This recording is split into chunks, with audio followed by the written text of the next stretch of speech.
No lo tenía previsto. En mi vida me imaginé que me podía dedicar a esto. Yo estudiaba arquitectura y siempre me ha gustado el dibujo, eso es verdad. Me tocó los últimos años de la transición, viviendo en Pamplona, fueron unos años muy convulsos, y llegaron los Sanfermines, las pancartas de San Fermín, todo esto me gustaba. Porque además nunca he entendido el papel del toro, que nos llamen nobles y bravos, cuando en realidad ser noble y bravo como el toro significa ser incapaz de decir que no. Y entonces todo eso me ha resultado apasionante. Y empecé a hacer dibujos, con pancartas de San Fermín, y después hubo un hecho que me marcó, me fui a la mili, me tocó el 23F. Y eso definitivamente me hizo ser caricaturista. Primero busco la noticia del día, lo cual ya, eso es un defecto mío, porque yo he asumido hacer de forma gráfica y visual, con un tinte de humor, solo tinte, poco más que la caricatura, y sin palabras. Después de lo que me pasó en la Audiencia Nacional, no me atrevo con el lenguaje escrito, es demasiado preciso. Tratar de transmitir lo que es la noticia del día, porque además creo que nos llega como la publicidad en un plano no demasiado consciente, y que eso tiene mucho peso, aunque la gente ni siquiera se detenga a analizarla. Ese golpe de vista te queda.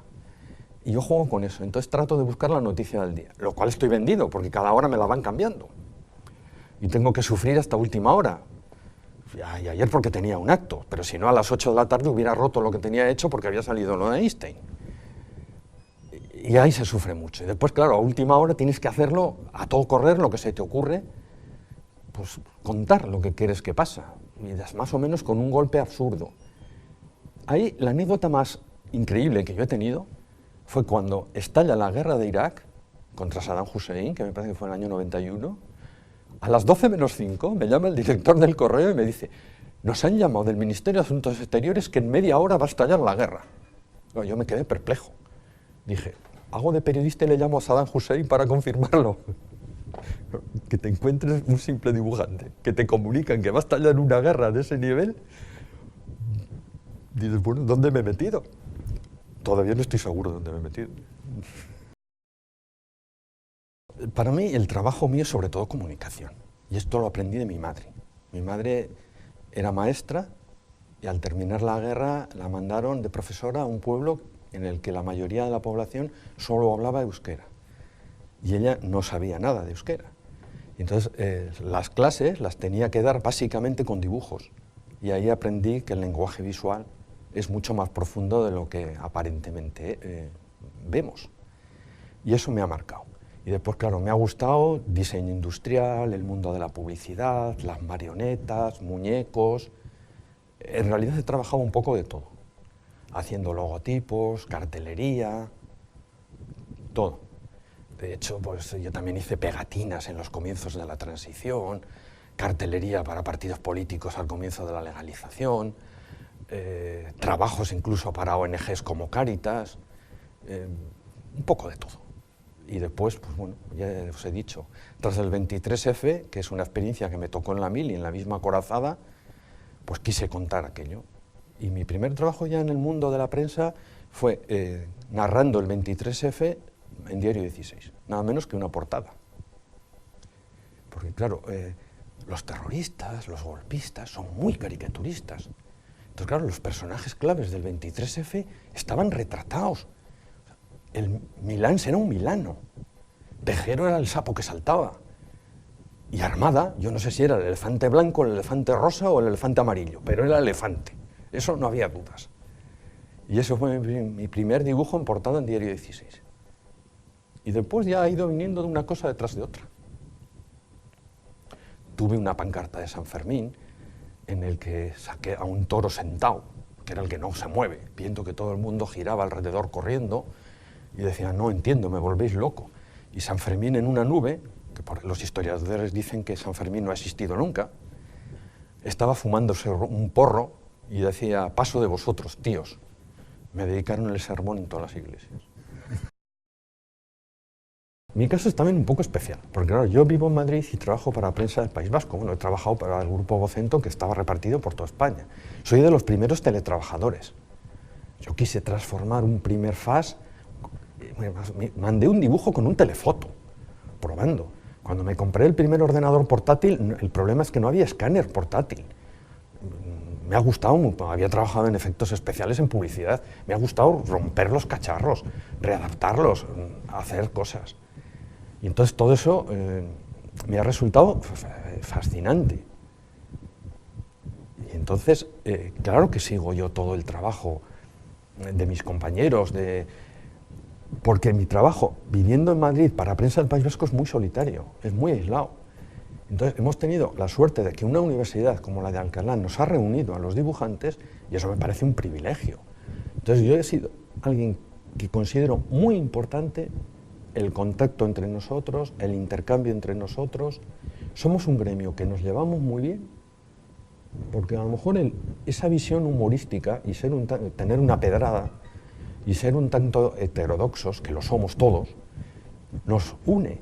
Pero sobre todo no tenemos apenas competencia, porque cuando un dibujante entra en un medio, si su trabajo funciona, abre las puertas a otro.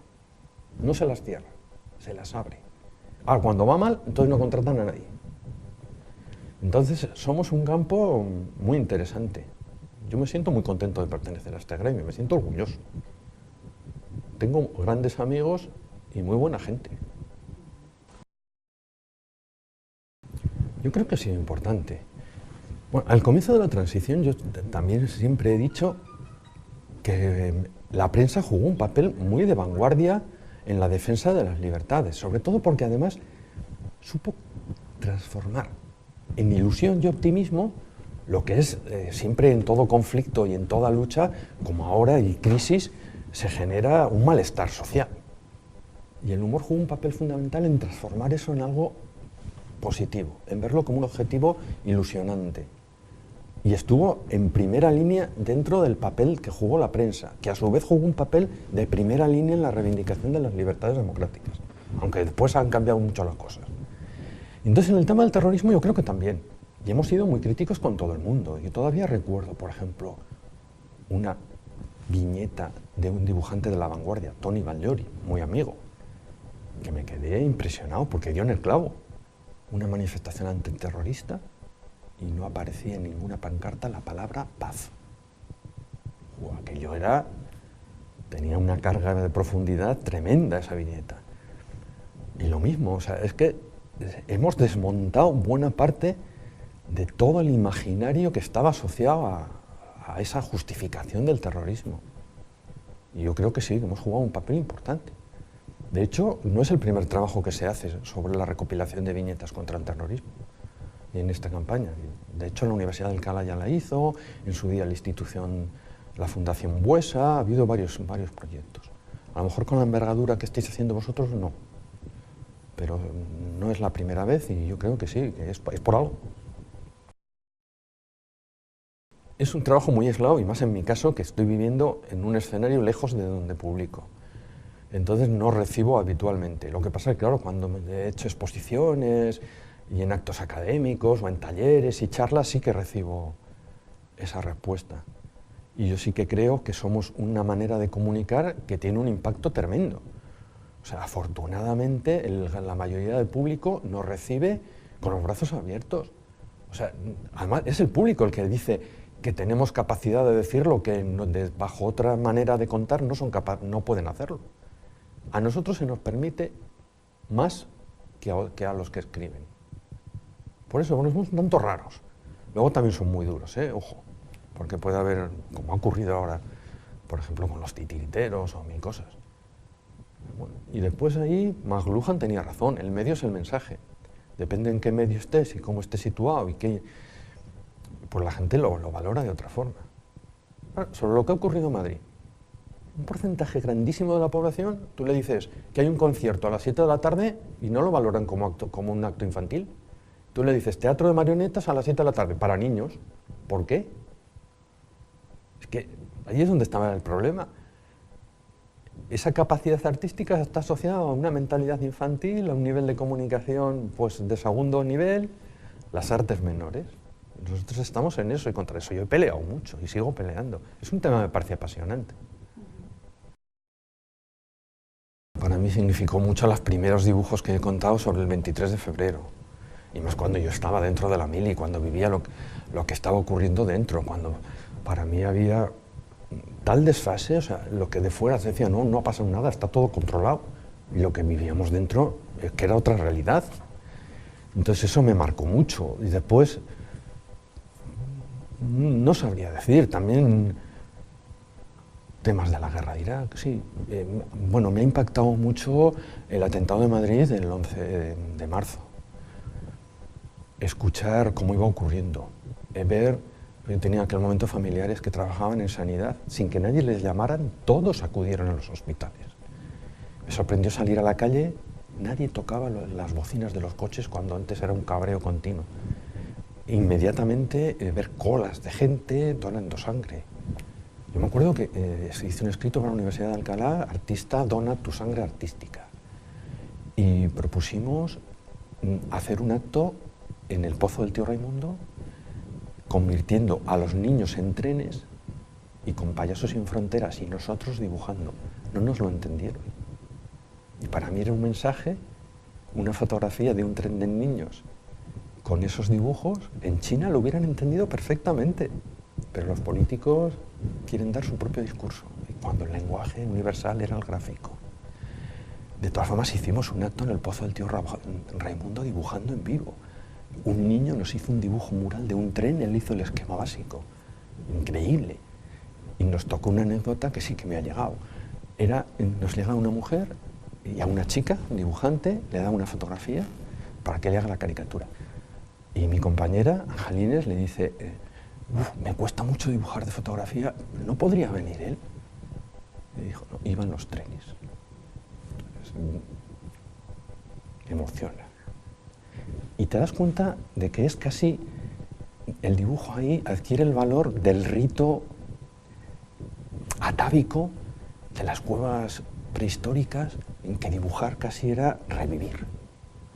Y te das cuenta que rehacer la realidad en un mundo de ficción y simbólico tiene un valor tan profundo en el ser humano. La clave de nuestro trabajo es esa. El ser humano necesita espacios de ficción donde se sienta seguro para experimentar la vida y aprender. Eso es el juego. Que, si tenemos que actuar y aprender en escenarios donde nos jugamos cosas, no nos vamos a atrever a hacerlo. El ser humano aprende en escenarios de ficción. Y nuestra viñeta es un escenario de ficción que nos obliga a revisar la realidad, que no nos atrevemos a verla. Yo sí, yo tenía antes una viñeta de Chumichúmez que a mí me encantaba. Me gustaría hacer un dibujo, ¿cómo era? Era sobre las dictaduras. Me gustaría hacer pues las dictaduras te prohíben cosas, ¿no? Entonces, me gustaría hacer un dibujo que me hubieran prohibido, pero claro, que lo hago, no se te ha ocurrido a ti. Ahora no me acuerdo cuál era, pero esa, sí, eran viñetas. Y yo soy muy apasionado, entonces yo reconozco que a veces el humor exige una distancia emocional, que yo no la tengo, muchos días. Hay otros compañeros mucho más fríos que les digo, joder, qué dibujo, qué chiste más cojonudo te ha salido, porque viste este tema sin pasión. Y yo no lo puedo hacer. No, el humor a veces nos plantea una forma de distanciarnos y de olvidar, pero otras veces es al contrario. Es recordar y dar importancia a cosas que a la gente le pasan desapercibidas. O sea, tenemos un doble juego, y tan válido es uno como otro. Y después, claro, dentro de la ética de casi todos los dibujantes, yo creo que en nuestro campo en general lo somos todos, hay una simpatía inevitable con los perdedores, siempre. El humor, en un 99%, es un apoyo a favor de los perdedores, de cualquier campo social, y a lo largo de la historia.